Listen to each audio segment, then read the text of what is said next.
Welcome to Compared to Who, the podcast to help you stop comparing and start living. I'm your host, Heather Creekmore. I hate to admit this, but I used to secretly obsess over my appearance. I thought it was part of my job as a woman to always look better, but never felt like I could be good enough. Maybe you can relate. God, in His grace, showed me a way out, and I want to give you all the tools you need to break free too. If you've ever spent too much time stressing over your looks, I get it. I hope you'll keep listening and find the same freedom I have. Here are 3 other things you should know about me. I'm a minivan driving mom of 4. I'm author of the book Compared to Who and the Burden of Better. I'm a blogger at comparedtowho.me, and you just may have seen my epic bake fail on Netflix. If you've ever struggled with comparison or body image issues, Compared to Who is the show for you. I hope you enjoyed today's episode, and hey, tell a friend about it. Thank you for watching the Compared to Who show. I am back with Brittany Braswell. Oh, I am so excited because we are going to talk about 7 needs your eating disorder, disordered eating behavior, maybe, or you're eating. I'm really butchering this, Brittany. Help me. What are you going to talk about today? Just tell me. Yeah, the different needs that your eating disorder or disordered eating behaviors could be meeting for you. Yeah. So this is good stuff. So in the last episode, we talked about the reality of control as underneath a lot of, well, I think we're just going to say all disordered eating, eating disorder behaviors. And so if you're listening to this and this has been part of your story, chances are you are nodding your head and you're like, yeah, I do tend to control a little bit. Okay. Yes. It's just, we can just be real about that. We're all friends here. Okay. Control is under this stuff. Right. And I also find that approval is under a lot of this stuff too. I don't know if you found that. Sometimes it's approval from someone in the past that, maybe isn't even still alive, but that, that parent or that grandparent or that boyfriend in high school that said this was a problem with their body, and they're still trying to make that right. But there's so many different things involved with our eating disorders, our disordered eating behaviors. And if you didn't listen to the first episode, listen to that one so you have a better grip on what we mean when we say disordered eating versus eating disorder. But Brittany, today I'm excited for you to kind of dig into these tendencies. I lost the word again. How did I lose it so quickly? Needs. So let's start. Number 1 was control. So let's just kind of Yes. revisit that a little bit since it's a fresh episode. What do you mean? Yeah. What does control look like in terms of disordered eating and eating disorders? Yeah. So I'll say kind of with all of these, control, I feel like is a huge sort of umbrella one. But I think it's really important to know, even before you recognize that, like, maybe control is one of the things, is I think you have to even backtrack and say, kind of give yourself permission, give yourself grace to say, okay, this eating disorder, disordered eating is not my fault. It's not something I'm just like woke up one day and decided, I think I'll have this unhealthy relationship with food or my body. But it's providing some kind of benefit for you. Now, it's not to say that the behavior is doing something beneficial necessarily. It's not healthy for you, but it's in your mind, it's providing some sort of benefit, and may even be to a physical benefit to some degree. And I'll talk about that. It's probably not what you're thinking when I say your eating disorder might be giving you a physical benefit, because I don't mean from a physical health standpoint. So you've really got to know what need that you are having met, because if this eating disorder, if your different behaviors are meeting one of these, then that means you still have that need. That need is valid. And without the behavior, it's going to be left unmet. And nobody wants their needs left unmet, right? You don't want to experience any of these needs on a regular basis, but the disordered eating behavior isn't the only way to meet it. And so really the beauty of this is, and the beauty of recognizing what it is to know that, okay, well, I can stop engaging in this as long as I know how to have the same need met in a healthier, life-giving, Christ-centered way. Right. And especially with you around that, is that the Lord wants to meet all of these needs for us. Right. He wants to show us how they can be met outside of this place of diet culture and spiritual bondage and being stuck in the middle of spiritual warfare. So, so diving in, yes, control is a huge one. I think most people have a pretty good idea. I should probably put a little caveat on that. If you're still in a somewhat healthy mindset, you probably have an idea about maybe some of the things that you do struggle with control around.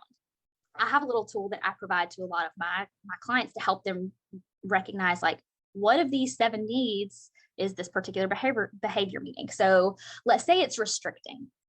One of the thoughts you might have to help you know if sense of control is a need you're having met is you may have the thought of like, okay, no one but me gets to decide if and when I, restrict, or if I eat this or not, right? And you kind of have, that's one example, but hey, if nobody else gets to decide this, then that is something that feels like, oh, this is totally within my means. No one can take it away from me. This feels like safe, right? Right. So that can be a really big one. Well, I don't want to throw your train of thought off, but that just makes me think of, I think that's what happens a lot of times with teenagers, right? Like that's just from things I've read and observed, like that's where it starts for teens. They've been overly parented.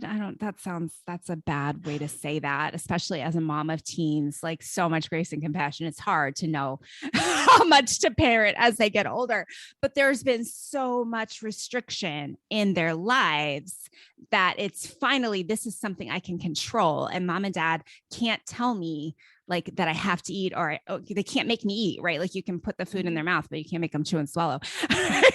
so it's like, I feel like is that right? Like that's a big time in life when that can be exerted. Yeah, that can show up. I mean, I've had clients as young as like 8 and 9 that I've had those conversations with, because when everything sort of feels chaotic, and you can find something that feels like a consistent, something that is, you don't have to rely on anybody else to be there for you to do or to do for you.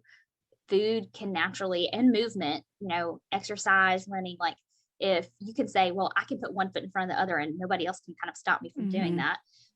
That can also, that's another means of, not that exercise is a disordered behavior, but it can become one when it gets done with that mindset and obsessively. Yeah. And so, so that control is a big one. And one of the ways I really like to point out to my clients, like, yes, you do need to feel a sense of control in your life. Like you don't want everything to feel chaotic and out of control all the time. And I do a practical exercise with my clients called the circle of control, or circle of concern. So if this might be something that would be helpful for somebody to practice, you can just draw 2 circles, like draw a larger one and then draw one that's slightly smaller on the inside of it. And the inside is your circle of control. So you would jot down in there things that are totally within your means. Okay. So with our example, maybe it's things like what I eat, or maybe mom and dad put what's on your plate there, but I can decide how many bites I'm going to take, or I can decide if I want to wear brown shoes or black shoes today, or I can decide if I'm going to brush my teeth, right? Anything that you know of that's totally within your means. In the outer circle, you would write things that are not up to you, but things that you can adapt to, right? So like the weather, like you have no control over if it's going to rain, if it's going to shine. I'm in Alabama, so it's like 30 degrees in the morning right now and like 65 in the afternoon, right? So I can't control that, but I can adapt by, wearing layers or taking an umbrella. So it's a good exercise to write out all those things in that outer circle that feel out of control, and then let you just look at them and go, okay, how can I adapt to that in a way that doesn't make it feel so out of control? And I really love to point people to scripture with this, because again, the Lord wants to help us meet these needs. And I think sometimes we need a little kick in the pants to go like, you really don't need to be in charge all the time. Or maybe you're just not right all the time. I feel like, I have to tell my kids that. I feel like I need that reminder from my father sometimes. And I love in Isaiah 55, where he says, for my thoughts are not your thoughts, and neither are your ways my ways. As the heavens are higher than the earth, so are my ways higher than your ways, and my thoughts higher than your thoughts. Yeah.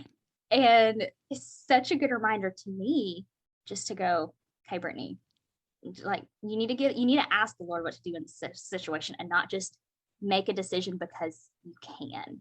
You might have control over this, or at least feel that sense of control. But I think that's a good way, again, just to remind us that we can still have that need met, and we don't have to be the ones that try to take care of what that looks like. Right. And I mean, because I was on a show the other day, I was being interviewed, and we were talking about marriage, and we were talking about control, and one of the women said something about, she's the illustration of wanting to make sure that her husband was dressed in a way that she approved of before he left the house. And I was laughing so hard because I remember early in our marriage, we had this, my husband was in the Marine Corps still, and we had this like big, like function with a bunch of military people. And it was like a family picnic or something. And so it'd taken me like 3 weeks to figure out what I was going to wear to this thing. And my husband gets home, takes his uniform off and throws on like his oldest, rattiest shirt from college. And we had been out of college for about 17 years at that point. So I'm like, yeah, why are you wearing this old thing? And like my control issues in those kind of things like flared. And I don't think I could have told you why it was so important to me that my husband not wear his oldest, ugliest t-shirt to this party. But part of it was control, right? Because it was like, wait a second, I want to make sure that you look a certain way so that other people will like us and will think well of us. And I could not have spelled it out for you at that point, but it was very much the same as why I choose to eat certain things or not eat certain things, because I feel like I am controlling what I eat, and therefore I am controlling what I look like. And therefore I am controlling what you think of me. But the reality is I have no control over what you think of me. I look fantastic and you can still not think I'm very nice or not think I'm pretty enough or all of the things, right? So it's a fascinating thing to dig into. And so many of us are just swimming in it. And so I think stopping and just being like, oh, ouch. Yeah, that's control. Whoa. I think that's a good wake-up call. Yes. And that acceptance piece, like you said, that kind of falls underneath that control aspect too. Like one kind of plays off the other. Like you're trying to control all these things so people will like you or accept you. But again, looking at that like even circle of control assignment, like you cannot control what somebody actually thinks of you, right? Like you can do all the things, you can get to that ideal body size, whatever you want. And it doesn't mean somebody's going to see you again exactly the way that you're seeing you. So if the whole thing is an attempt to please somebody else and you ultimately have no control over their thoughts or their behaviors, and then you're kind of in this like vicious cycle.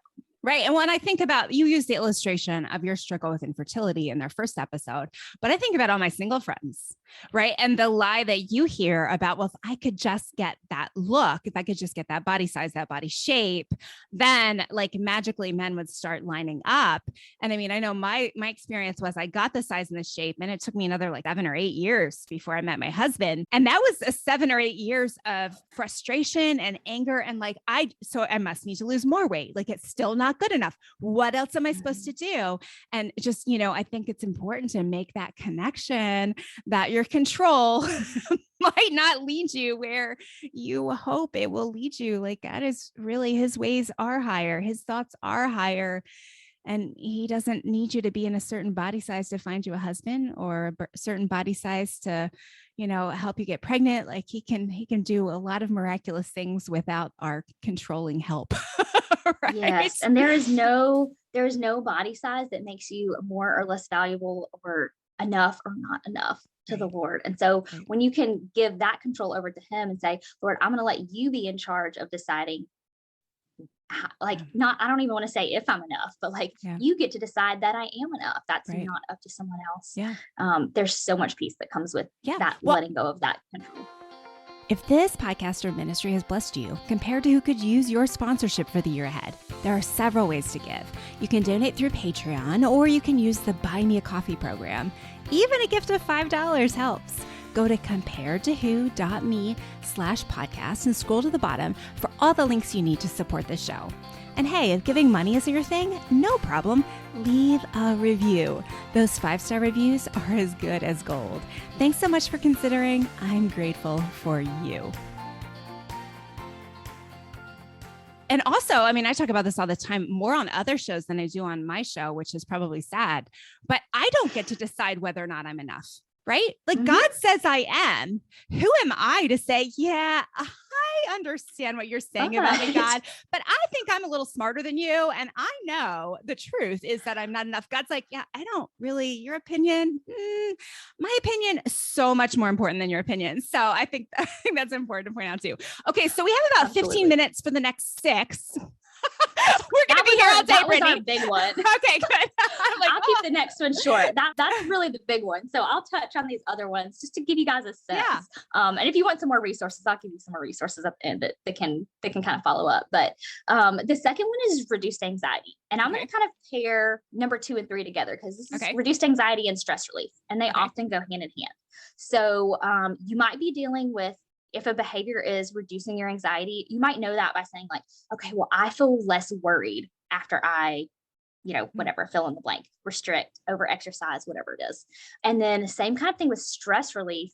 If you're just like, I'm constantly like restless or jittery, or like my muscles are tense, I often feel less restless or less tense after I, fill in the blank with whatever that behavior is. So those are a couple. There's obviously a lot of ways that we could, dive into this further, but that's a couple of quick ways just to say, okay, well, maybe this behavior is reducing my anxiety or relieving some stress. Okay. So I think I need that spelled out a little bit more. So I get it with over exercising, because like that's totally like very relatable to me. Like I need to go do a spin class and work out way higher than my heart rate should go. And that's just for me personally. I'm not against spin. I'm just like, that's been a problem for me, but I need to go do that because afterwards I feel less anxious about really food. And then the endorphins help me feel less anxious about life. But what about like, how does that work? How does keeping a restrictive kind of life help me, a restrictive in an area of food kind of life help me reduce stress or anxiety? So this, for a lot of the women that I work with, it primarily can serve as a distraction. So like when you have all these really stressful situations, it could be your body size that you're stressed about, but it could be other things as well. And when you go, okay, I don't feel like I'm very good at much, but I'm good at this. I'm good at following these diet rules, or I'm good at whatever. It can give you this sense of almost accomplishment that makes you feel less stressed because I did really bad at all this stuff, or I'm not good enough in these areas, but I can calm down because I did something good today. Right. I followed these rules and I did whatever. That's good. That's helpful. Yeah. It's our righteousness, right? Like I am righteous because I followed the rules and therefore I should be allowed in the body image heaven. I don't know, but that's kind of what it is, right? Okay. Number four. All right. Number 4, I'm going to touch lightly on this one. But this is a sense of safety or comfort.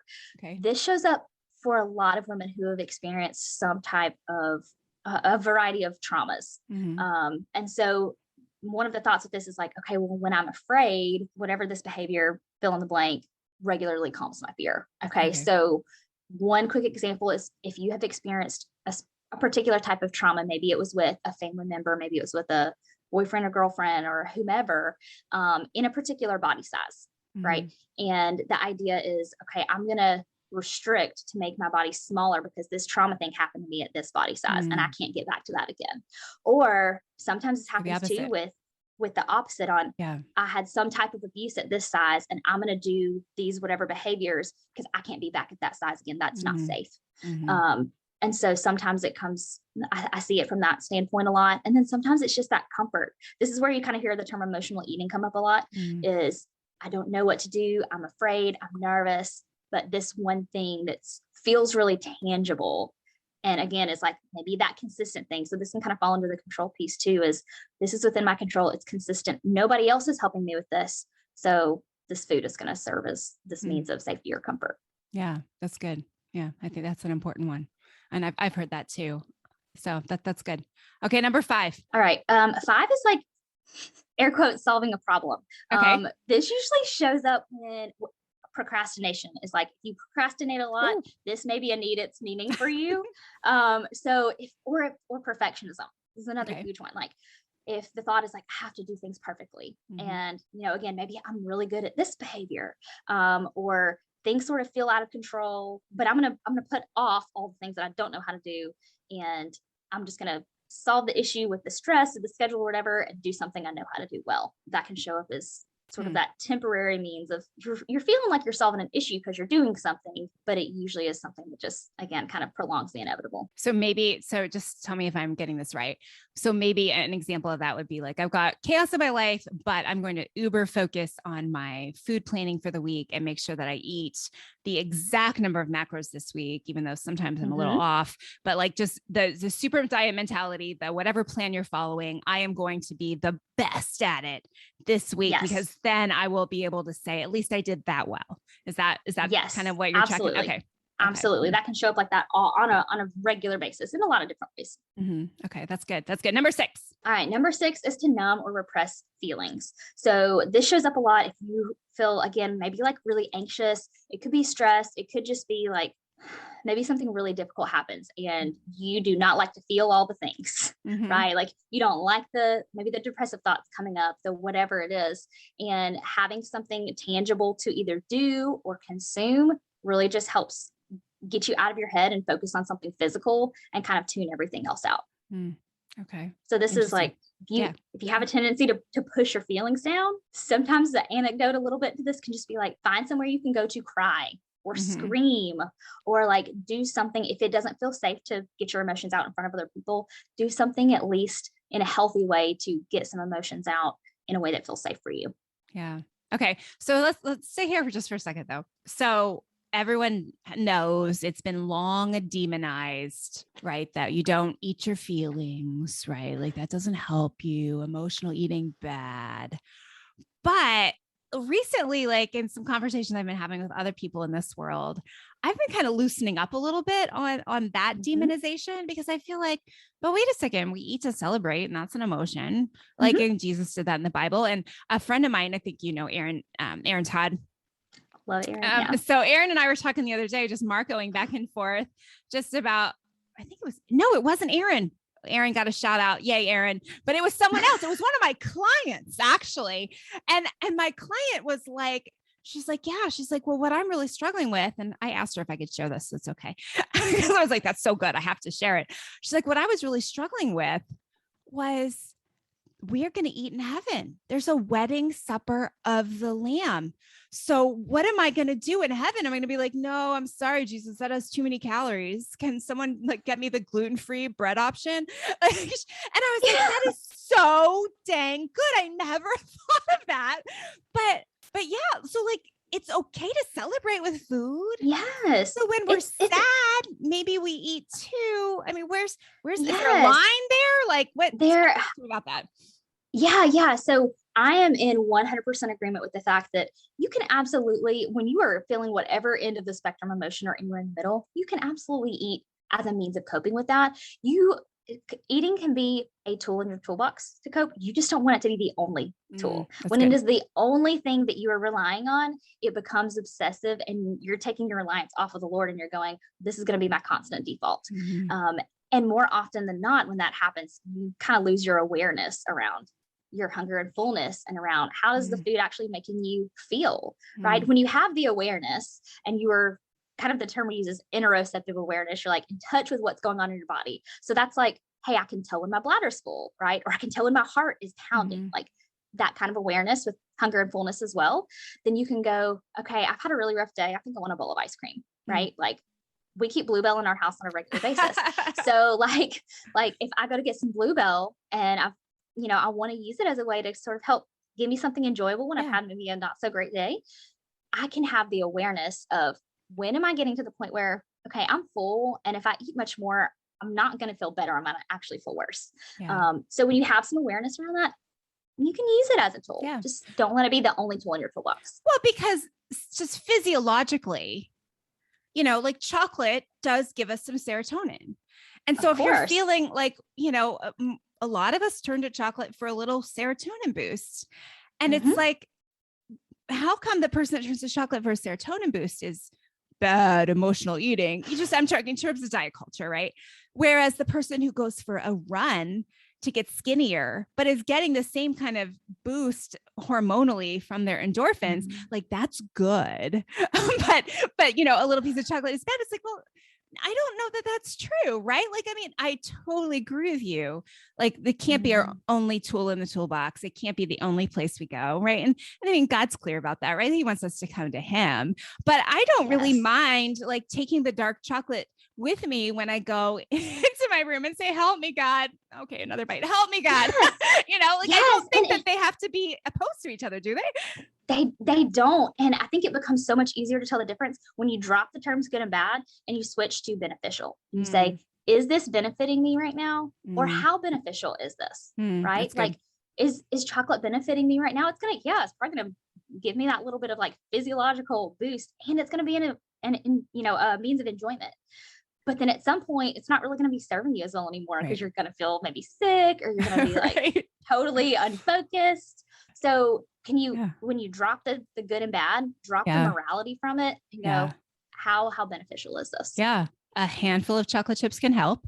The whole bag, not so much. So here you go. Right. And only you know where the level is, the place to stop is in between those 2 points, right? I don't know. But yeah, I mean, I feel like that should free someone watching or listening today, right? Because we've been just programmed to feel so much guilt when we go to the chocolate, right? And I think even more so as Christians, right? Like, it's the added guilt. I'm a horrible Christian because I should be going to God and not doing this, but I really want a piece of chocolate right now. It's like, no, it's okay. And Megan was on the show talking about satisfaction, and I think maybe Amy Carlson, when she was on the show, we talked about satisfaction a little bit too, but there's so much guilt that we've learned from diet culture, just in terms of being satisfied, like that when you have that handful of chocolate chips and it tastes really good and you're like, that hit the spot. That was just what I needed. It's like, no, you shouldn't get what you needed from that. That was bad, bad, bad. Right. And that's it's just so messed up. We've been so messed up by this language and diet culture. Go ahead. You're going to say something. Yes. No, just to piggyback on that, like, I'm totally of the mindset that if food was not meant to bring us some sort of sense of satisfaction, like, we wouldn't even have been like, all of our food could taste the same. It could feel the same. It could have the same mouthfeel. We could just all have some little, magic pill or drink that we have every day to give us the nourishment that we need. And that is not the case. Our God is a creative God, and He made all these different things that we can consume and we can enjoy. And we don't want it to be the source of our joy. Right. But it can be a component of enjoyment. Right. Well, but because if it becomes a source of our joy, then it is a Jesus substitute. Then it's an idol, right? I mean, we can make food an idol, but that's not a good thing to do. So, okay, number 7. Can we hit number 7 before time is up? Woohoo! Yes, the finale. So our last one is taking out anger, or potentially using the behavior as a means of sort of self-punishment. Okay. And so I see this happen a lot when somebody kind of turns their anger inward. Like, maybe they've been hurt, maybe they're upset with somebody else, but maybe it's not safe for them to talk to that person, or they feel like it's not because they've had a really bad experience expressing discontent or anger before, and it's been met with punishment or something that has made it like, okay, I can't show that kind of emotion anymore. So they sort of take it out of themselves as a means to still express that. And so that can show up in a lot of different ways, but with disordered eating or body checking kind of behaviors, it might mean, okay, I'm going to get on the scale now, and I'm going to change my behaviors to whatever it is, like, that feels, I'm going to restrict myself further if this doesn't go down. Or I'm going to make myself run an extra mile, even after the point that I feel like I'm going to collapse. Right. And it's just this means of like, I feel like I did something wrong, or somebody else upset me, and so I've got to take it out on somebody. Yeah. So instead of dealing with the anger, we just go more into our disordered eating or eating disordered behaviors. That makes a lot of sense. But boy, learning to deal with your anger, that's not like an overnight thing either. No, that is why I love to collaborate and partner and encourage my clients to do so, working with like a therapist, right? There's so much of this work that is so important to have a holistic perspective and make sure that, I can give some mild, I guess, input or encouragement on this, but I always tell my clients, like, let's work on, if this is something that you're taking out your anger with your food, like, let's work on that. Yeah. And this is something you might want to process further, because we need to learn. I'm not going to be your anger management expert. Right. Yeah. Right? Yeah. But it's something we all need to learn how to deal with, even outside of disordered eating. If you struggle with expressing your anger in a healthy way, that's a valuable tool for any adult too. Well, so we went into counseling, I don't know, 13, 14 years ago. We were in counseling, my husband and I, for 10 years. I was really excited to go into counseling because I knew he needed it. I didn't think I did, but I knew he needed it. So I was going to help our marriage because he was going to get better. And I remember we did counseling a little weird because it was part of a weekend retreat we were at for pastors and their wives. And so we did like, I don't know, 12 hours of counseling in one weekend. But I remember shortly thereafter, we were in his office, and now I'm the person who smiles all the time, always has a smile on my face, like ready to be pastor's wife because I always have a smile on my face. And he's like, I think we really need to dig into why you're so angry. And I'm like, I'm the least angry person you've ever met. Look at how happy I am. See my smile? Like, I'm not angry. And that was crazy for me because it was like, anger. We never feel like anger is acceptable. And it's so stuffed in there. I think for many of us, especially those of us who are Christians, it is just stuffed in there deep because somewhere along the way we were taught that it was wrong to be angry. Don't go to bed on your wrath, right? So you better just get over whatever it is before you go to sleep, especially if you're married. And that's a big one. So that's good. That's helpful. Well, Brittany, I could probably talk to you for another hour, but I think we'll probably have to wrap it up there. This has been so good. Can you tell everyone where to connect with you? And then you have some specific ways that you connect with people and work with people. So just tell us a little bit about what you do. Yeah. So easiest way to get in touch with me is actually through my website. You can go to BrittanyBraswellRD.com. And especially if today, kind of talking through some of these, you want a little more resource to help you figure out like what maybe are some of the needs that some of your behaviors are meeting. I get this question all the time. So I just created a free resource that you can download on my website. So you can go to the resources tab and download it, or you can just go to BrittanyBraswellRD.com/needs. And it's just this little assessment, and hopefully it will give you some value to be able to apply sort of what we've been talking about today. And then, always on like Facebook and Instagram at Brittany Braswell RD. I love to connect with people there and provide hopefully some support and encouragement and inspiration when it comes to body image and eating disorder recovery. Awesome. And you do great reels. I have a problem with envying people who do great reels because I don't do reels. One of these days I will do reels, but it's a work in progress. I can't do the push the words out and you guys are so fancy, but they're good. So follow her on Instagram and you'll see her fun reels. Well, Brittany, thank you so much for being on the show today. Truly appreciate you sharing all this important information with us. And thank you for watching or listening today. I hope something in today's episode has helped you stop comparing and start living. Bye-bye.